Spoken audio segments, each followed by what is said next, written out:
al sureste del antiguo Stalingrado y a 800 kilómetros al sur de Moscú. Construido según las directrices personales de Joseph Stalin, se trata de las instalaciones militares más antiguas de Rusia. Sus actividades a lo largo de los últimos 60 años han avivado la polémica sobre lo que de verdad sucede detrás de estos muros. Kapustin Yar, o Vladimirovka, como se le conocía en un primer momento, fue y sigue siendo el primer centro espacial ruso. Me llamo Vladimir Seminov y he trabajado durante 26 años para la KGB. En Kapustin Yar todo era un secreto, no hay nada en él que no sea secreto. Me llamo Sergei Khrushchev y soy hijo del antiguo primer ministro de la Unión Soviética, Nikita Khrushchev. Algo menos de un año después del accidente de Roswell, los titulares de todo el mundo, muchos creyeron que esta base rusa podía haber vivido encuentros históricos y un choque único con un ovni. 19 de junio de 1948, media tarde. Según los informes, el controlador aéreo de Kapustin Yar ve aparecer un objeto extraño en la pantalla de su radar. En ese mismo instante, un piloto de un MiG a unos 10 kilómetros al sur de la base ve un ovni alargado y plateado con forma cilíndrica que se dirige hacia él. Llama por radio a la base y comunica que le está cegando una luz muy clara. Un piloto ruso vio el ovni en 1948 e intentó atacarlo, lo cual tuvo consecuencias muy negativas para ambos. Al piloto le cegaron los rayos de luz que emitía el ovni. Se cree que, siguiendo órdenes directas del comandante en jefe de la Fuerza Aérea Soviética, Zygarev, el piloto persiguió al ovni durante unos 3 minutos antes de lanzar un misil que consiguió finalmente abatir al objeto.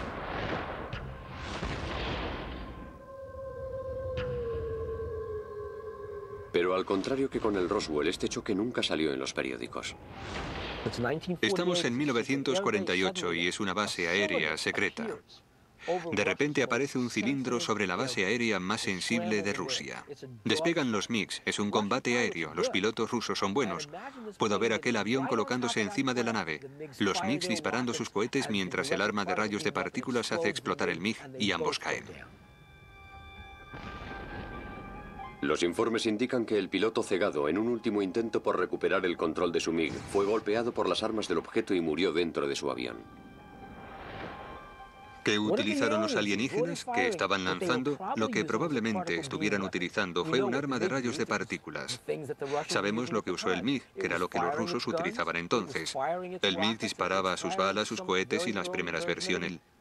Aquel MiG fue capaz de romper el áurea antigravitacional que rodeaba a la nave. El objeto con forma cilíndrica no pudo mantenerse más tiempo en el aire y se estrelló. Y los equipos rusos de recogida, entusiasmados por recibir su primera nave espacial, saltan sobre aquello y se lo llevan bajo tierra a Sitkur. Entonces empieza el programa OVNI secreto de Rusia. Soy Bill Burns, editor de la revista UFO. Afrontémoslo, todo el mundo quiere echarle el lazo a un platillo volante. Es una fuente maravillosa de armas y de sistema de defensa. Soy Stanton Friedman, soy físico nuclear, profesor y ufólogo. Este choque de 1948 es uno de los muchos extraños acontecimientos que han convertido a Kapustin Yar en una versión incluso más mítica que el Roswell de Estados Unidos y el Área 51. Los soviéticos tenían que hacerse con lo que teníamos nosotros, que de Roswell. Contábamos con el almacén tecnológico que desarrollamos a principios de la década de los 60 gracias al Roswell. Los rusos no tenían algo así. ¿Cómo conseguir esa tecnología? No viene caída del cielo. Hay que buscarla. Y los rusos la buscaron embarcándose en misiones suicidas. Cualquier cosa que pudieran hacer sus pilotos de MiG para abatir una nave extraterrestre valía. Desde el momento de su construcción a principios de 1940, Kapustin Yar ha estado envuelto en el secretismo. Es un lugar en el que se dice que enviaban a los investigadores más importantes de la Unión Soviética y a los especialistas científicos y militares para desarrollar tecnología de alta gama para la Guerra Fría y armamento. Lo sé todo porque pasé meses y años en Kapustin Yar trabajando allí, probando nuestros misiles de crucero, diseñados para que los submarinos soviéticos hundieran los portaaviones estadounidenses. Kapustin Yar era uno de los pocos lugares en una lista de instalaciones de agencia de Estados Unidos quería obtener imágenes. Allí se hacen principalmente 3 cosas: prueba misiles tierra-aire, prueba misiles balísticos tierra-tierra y prueba de misiles de lanzamiento o misiles crucero. Allí realizan estas 3 pruebas, muy interesante para la inteligencia de Estados Unidos. De hecho, el edificio de la base era tan secreto que cuando el ejército soviético se inquietó al pensar que una ciudad estaba demasiado cerca, sus residentes fueron evacuados y la ciudad fue simplemente eliminada. El nombre de la ciudad: Sitkur. Sitkur era una pequeña ciudad a pocos kilómetros del complejo de pruebas de Kapustin Yar. Probablemente lo que sucedió es que los rusos decidieron que, como la gente veía las pruebas que se estaban realizando, lo mejor era cerrar aquella ciudad. Numerosos investigadores creen que el nombre de Sitkur fue consecuentemente asignado al Centro de Investigación Subterráneo de Alta Gama sobre ovnis bajo Kapustin Yar. Existe la idea de que en Sitkur y en Kapustin Yar hay una zona de almacenamiento de ovnis estrellados, de cadáveres de los visitantes y de miembros de las tripulaciones. Sitkur es de alguna forma lo que Área 51 es para Nellis AECB en el lago Groom de Nevada. Los distintos países tienen distintos lugares en los que desarrollan su tecnología de ovnis, y lo que hacen es intentar descomponerla, ver su composición e intentar invertir la ingeniería. Pero mucho antes del accidente de 1948, la zona alrededor de Kapustin Yar y el cielo sobre Rusia han sido testigos de otros extraños encuentros bien documentados con ovnis. Algunos de ellos se remontan a un tiempo anterior a lo que conocemos como Rusia. Rusia ocupa un territorio inmenso. Se han divisado ovnis sobre estos territorios al menos durante miles de años. Me llamo Tom Hill y soy coautor del libro UFO USSR. Uno de los ovnis más famosos fue avistado en 1950 después de Cristo por un viajero internacional de entonces, Ivan Fadlan. Él y sus compañeros de viaje observaron objetos extraños en el cielo que los asustaron enormemente. Pero los lugareños se mofaron de ellos y les dijeron: los vemos muy a menudo. Batallas aéreas, objetos que se enzarzaban en luchas, extrañas naves, algo similar a la escena de la Guerra de las Galaxias del cine. Increíble. Cuenta la leyenda que las espectaculares batallas aéreas libradas en el cielo dieron fuerza y valor a los guerreros árabes para derrotar a sus enemigos durante los siguientes días de lucha. En el siglo XVII, Rusia experimentó una consecución de avistamientos ovnis. Quienes los vieron describieron aquellos objetos como bolas de fuego con forma de cometas. Quizá el más famoso fuera el hecho de Rob Ozero, cuando dimensiones desproporcionadas, un potente, llegó a la zona de un lago en el norte de Rusia. Un testigo ocular declaró lo siguiente: Hoy, a día 15 de agosto del año 1963, se oyó un choque estruendoso desde el cielo. Cerca del mediodía descendió sobre Robosero una gran bola de fuego de un cielo totalmente despejado. Frente al fuego se proyectaron dos potentes haces de luz. Se desplazó de sur a oeste y desapareció cuando estaba aproximadamente a 500 metros, pero entonces reapareció y permaneció sobre Robosero durante 1 hora y media, llenando a todos los que lo habían visto con un gran pavor. Este relato documentado incluye a pescadores que sufrieron heridas por el lago ardiente y a peces luminiscentes que lanzaban sobre tierra firme para huir de la creciente bola de fuego. Historias como la vista sobre Rob Ozero eran habituales en la Rusia prerrevolucionaria y fuera de Rusia en Europa. Cuando hablamos en concreto de avistamientos en el de la Unión Soviética, los porcentajes son muy altos y más del 50% de estos avistamientos de ovnis serían una especie de potente ovni con forma esférica. Otro extraordinario avistamiento tuvo lugar sobre Moscú en 1892. Un testigo ocular lo relataría el 17 de marzo de 1892 en la edición del diario ruso Svet. El pilar de la luz estaba dirigido directamente hacia la Tierra, formando un haz cónico de rayos del color de las llamas. El brillo era considerable y a veces era comparable con la luminosidad de una farola de una calle. El punto desde el que se originaban los rayos no se movió durante todo el tiempo, y los rayos fueron visibles durante 20 o 25 minutos.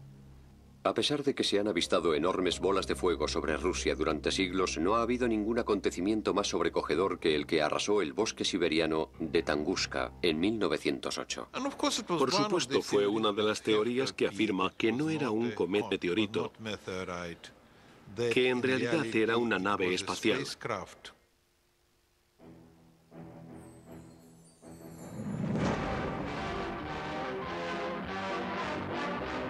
Hurtling through the solar system, a speck of cosmic dust strikes the Earth. Commonly, these meteors are vaporized by friction in the atmosphere. This is part of the story of one that wasn't. A meteor that landed in 1908 in Siberia with the destructive force of a cannon bomb. 30 de junio de 1908. Aproximadamente a las 7 de la mañana, el apacible bosque de Tunguska en Siberia es golpeado por una explosión ensordecedora que hace temblar la tierra. La explosión poseía la fuerza de una bomba de hidrógeno de 40 megatones. Inmensos árboles arrancados como si fueran ramitas. La explosión diezmó aquel denso bosque. La repercusión de la explosión se sintió incluso en Europa Occidental y en un principio se creyó que había sido causada por un meteorito que había golpeado la Tierra.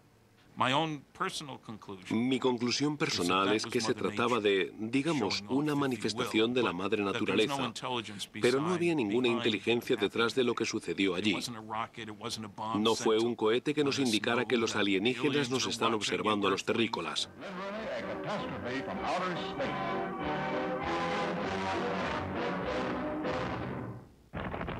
No obstante, los investigadores de ovnis afirman que aquella devastadora explosión había sido el resultado de un meteorito. ¿Por qué no se encontró ningún cráter en Tunguska o en sus proximidades? Esto es algo que hoy en día los científicos no pueden explicar.